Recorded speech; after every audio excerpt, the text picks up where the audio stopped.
Bueno, hoy vamos a hablar de los incendios en la Argentina. Para poder empezar a hablar de este tema tenemos que definir qué son los bienes comunes. Los bienes comunes es un concepto que trascienden a los bienes particulares. Son colectivos y de las futuras generaciones. Todos tienen el mismo derecho al uso, al acceso y no pueden ser transformados en objetos o cosas, porque son parte de las relaciones sociales como los conocimientos que comparte un pueblo. Se definen por su valor de uso y no por su valor de cambio, e introducen la idea de no alteración.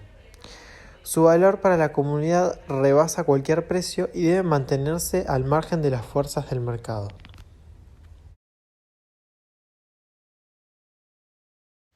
Bueno, ahora vamos a hablar sobre la problemática de los incendios en Argentina.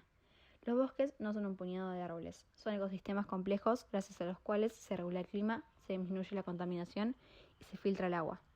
Albergan el 75% de la biodiversidad del planeta y proporcionan sustento y cobijo a millones de personas.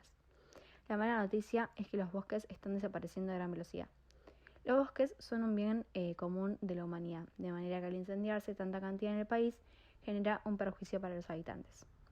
El 95% de los incendios forestales son producidos por la mano del hombre, siendo dentro de estos los principales escenarios fogatas y colillas de cigarrillos mal apagadas, y como también el abandono de tierras y la preparación de áreas de pastoreo con fuego. Los factores climáticos, como la falta de precipitaciones, las temperaturas elevadas, el bajo porcentaje de humedad, las heladas constantes y los vientos fuertes, inciden en su propagación. Por eso debemos ser muy cautos, especialmente cuando se dan estas condiciones, para evitar que los incendios se propaguen. En Argentina, los incendios forestales se producen en las diferentes regiones y provincias de acuerdo a la época del año. Sin embargo, desde hace varios meses, el país se encuentra bajo fuego. La zona central de Argentina es la más afectada y las autoridades de las provincias perjudicadas están a la espera de que la lluvia pueda refrescar y dar alivio a las tareas de contención de los incendios. Esta catástrofe está relacionada con un déficit hídrico que venía hace muchos años. Las precipitaciones son menores a lo habitual y se vieron profundizadas durante el transcurso de este año.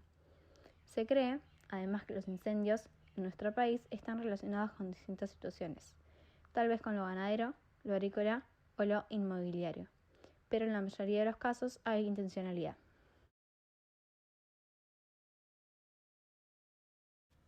Bueno, con respecto a los actores sociales, podemos afirmar que todos los actores sociales en este caso están a favor de la liberalización. Tanto el gobierno como la población creen que es necesario legalizar y controlar los suelos en los bosques nativos que están siendo afectados por los incendios. Con respecto al gobierno, el diputado Máximo Kirchner presentó un proyecto de ley que apunta a prohibir modificaciones en la utilización de los suelos en los bosques nativos afectados por incendios. También el ministro de Ambiente y Desarrollo Sostenible, Juan Cabandier, aseguró que aunque el Estado apaga los incendios, estos se vuelven a encender. Por lo tanto, es la justicia la que tiene que actuar. Además, el funcionario aclaró que hay distintas situaciones vinculadas a las actividades económicas, las cuales también generan incendios de manera intencional con el fin de ampliar sus ganancias. Así como hablamos del gobierno, también está la población, que la preocupación en los habitantes de las provincias afectadas fue creciendo a medida que el fuego no se detenía. Estos mismos se encuentran intranquilos ante la posibilidad de perder sus bienes materiales y verse obligados a evacuar sus viviendas. En cuanto a las consecuencias, por un lado tenemos las consecuencias ambientales, en donde el daño es reversible dependiendo del uso que se le vaya a dar a las zonas quemadas. Si el producto es un incendio que genera un desmonte y la pérdida de biodiversidad después pasa a ser un producto de cultivo o una edificación, esos sí serían daños irreversibles. En cambio, si después hay una cantidad de tiempo para restaurar la zona incendiada, podemos decir que no se volverá a lo original, pero hay una recuperación de este hábitat. La pérdida del suelo por erosión es la más grave de todas las consecuencias de los incendios forestales. La destrucción de la estructura de la superficie del suelo y el arrastre de las cenizas origina una compactación que impide la penetración del agua, reduciendo así su humidificación. Las lluvias torrenciales arrastran las cenizas y las aguas aumentan su turbidez contaminándolas. La destrucción del ecosistema y del paisaje también es una consecuencia, en donde la vegetación destruida aportaba oxígeno y capturaba el CO2, sostenía el suelo y daba cobijo y alimento a una gran variedad de organismos. Los incendios produjeron daños muy graves en las viviendas de muchas personas que viven cerca de la zona afectada. Muchas personas quedaron sin hogar, con lo cual en situación de calle, y eso podría derivar en diferentes problemas de salud.